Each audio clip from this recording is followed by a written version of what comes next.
Hey guys, here to show you the electrical side of the inside of the RV. So first thing to do is you want to make sure that this main switch is in the on position. You'll never need to put it in the off position when you're on a trip. That can stay on the entire time you're on a trip. The only time you want that to be off is when the RV is getting stored for a while and you don't want to accidentally burn it down with leakage.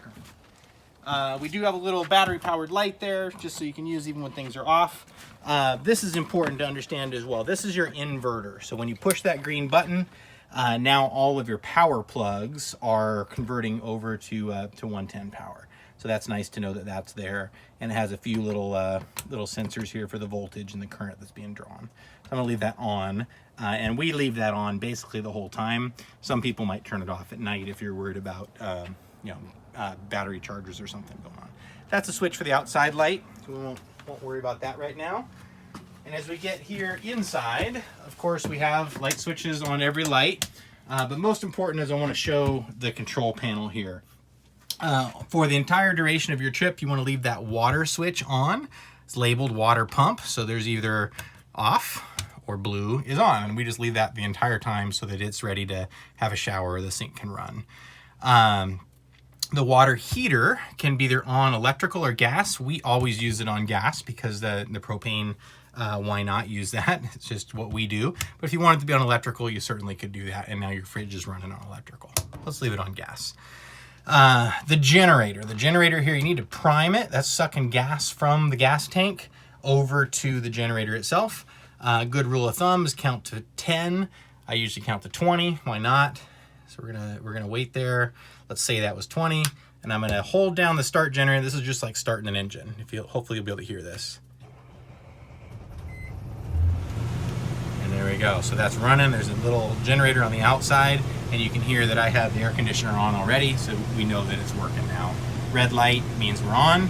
Here's the timer for how many hours we've used. So that's actually something that we track there. Last thing, and I'm going to turn that generator off so that we don't have all the sound in the background, and hold it until that motor stops. There we go.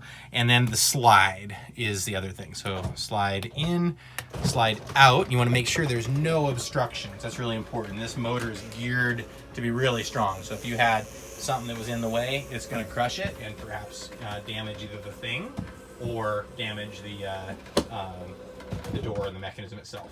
And I just hold that button down until it stops automatically.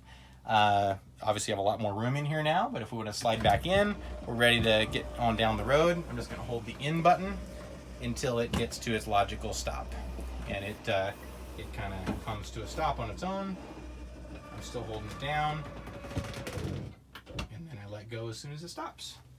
The last thing I'll show you, and then we'll switch off, is at the beginning of your trip. You want to turn this from off. This is the refrigerator and freezer. You want to turn this from off to gas. And as soon as it's on gas, you see that there's a light for gas and a light for on.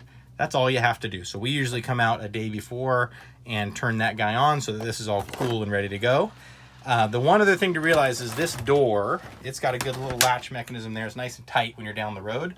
But this door, if it's left ajar and you're on down the road, this is going to slam and hit things. So be real careful there.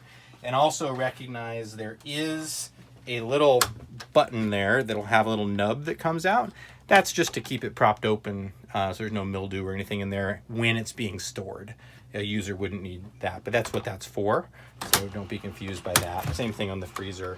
There's one of those here that'll do the same thing. But for when you're on a trip, really, you just need to make sure that that's latched so you don't end up getting a heavy door slamming around. That's it.